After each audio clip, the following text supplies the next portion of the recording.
Bueno, hablemos ahora de Venezuela, mientras hay una ola de inhabilitaciones contra los candidatos opositores para estas próximas elecciones parlamentarias del 6 de diciembre, pues la economía no da tregua y la inflación podría llegar a un número asombroso a finales de este año. Vamos a hablar de este tema con Jesús Cacique, es especialista en análisis económico y de finanzas, está vía Skype desde Caracas. Cacique, buenas noches, gracias por estar acá en Mano Limpia. Buenas noches, Luisiana, gracias por la invitación al programa y mis cordiales respetos para todos ustedes. Gracias. Y también está Huberto Mario, periodista, trabajó en la Embajada de Cuba acá en Venezuela. Huberto, ¿Cómo está usted? mi querido Ubaldo, gracias por estar acá en la mesa. Mira, vamos a comenzar con Cacique. De verdad que uno todos los años, cuando cierran la cifra de inflación, casi que ahí en Venezuela uno dice, no, ya no va a subir más, porque en realidad es ilimitado el incremento que ha tenido. Pero ¿cómo todavía se sostiene la economía del país con esos índices? Es lo que uno se pregunta, y aún más el gobierno. Sí, bueno, efectivamente las causas de la inflación en Venezuela es el acelerado gasto público en el país y el financiamiento que viene efectuando el Banco Central de Venezuela a PDVSA.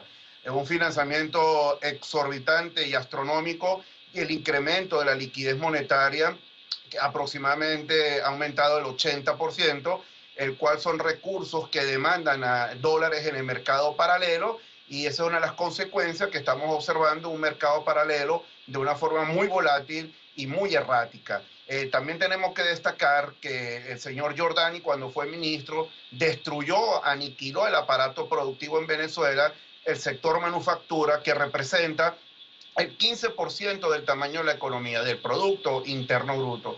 Y el gobierno de forma recurrente viene inyectando liquidez en el mercado con bajos niveles de producción y eso atiza la inflación. Es alarmante, ya a principios de año cuando hablábamos o dialogábamos los economistas que la inflación iba a cerrar el año 2015 aproximadamente en 104%. Bueno, Luisiana, es una cifra que quedó rezagada. Estamos prácticamente en las puertas de una inflación del 170% para el cierre del año 2015, sin tomar en cuenta el proceso electoral que se va a efectuar en diciembre, el cual tendrá un componente adicional y podríamos estar cerrando con una inflación la mayor del mundo en 185%. Y el año 2016 es el año de los ajustes en Venezuela y estaríamos, bueno, experimentando una inflación muy superior al del año 2015. Entonces Venezuela, por tercer año de forma recurrente, va a cerrar con la mayor inflación del planeta, 2013, 2014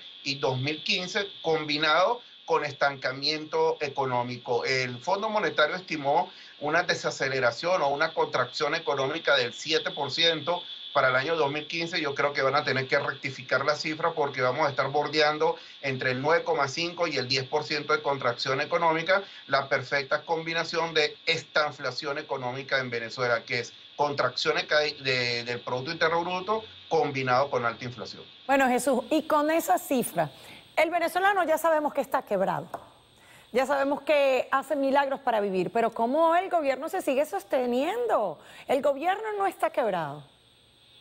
No, los gobiernos no quiebran porque obviamente tienen la maquinita de imprimir dinero, como tú lo sabes.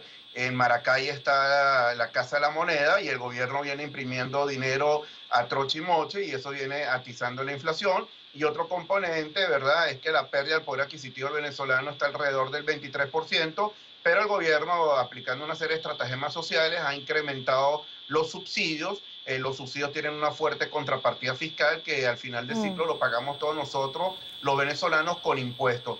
Pero hay un tema, Luisiana, que nos causa gran preocupación a los venezolanos. Desde el año 1990 veníamos conversando en medios de comunicación. Venezuela tenía una inflación baja, luego pasamos a una inflación media, ya estamos en una alta inflación, pero ahora las personas te preguntan cuando tú vas por la calle o los medios de comunicación que ya estamos a las puertas de hiperinflación. O sea, ya no hablamos en Venezuela del tema de inflación, sino de hiperinflación, porque si tú comparas América Latina, el promedio de inflación en la región es el 1,5% y en Venezuela la inflación acumulada hasta el mes de junio, aunque el Banco Central de Venezuela tiene las cifras secuestradas, y privatizadas, no las ha publicado, pero estimamos que la inflación en el primer semestre del año 2015 es 72%, superando a la inflación del 68,5% del año 2014. Y la inflación anualizada de junio del 2015 a junio del 2014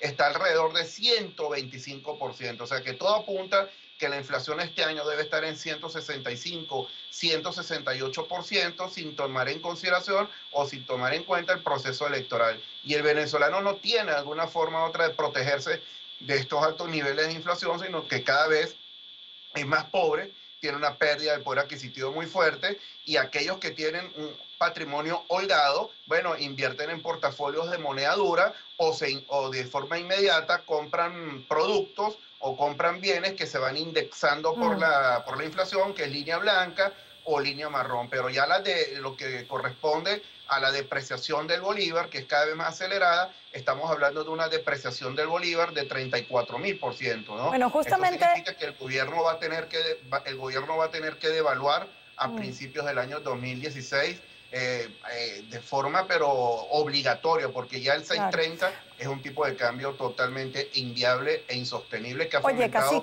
la altísima corrupción que hay en el país. Vamos a hacer una pausa y tú dijiste algo importante, que el venezolano cada vez es más pobre. Y yo me pregunto, ¿qué pasa con los bienes en Venezuela? Ahorita que estábamos hablando de que aquí en Miami pasa todo lo contrario, porque en Venezuela, cuando yo vivía ahí, era el único país del mundo donde todo se revaloriza, las lavadoras, los microondas, los carros, los apartamentos, todo se revaloriza. Pero si no hay un poder adquisitivo, ¿qué sucede? Al regreso de la pausa, Jesús, porque tenemos que cumplir con un corte comercial.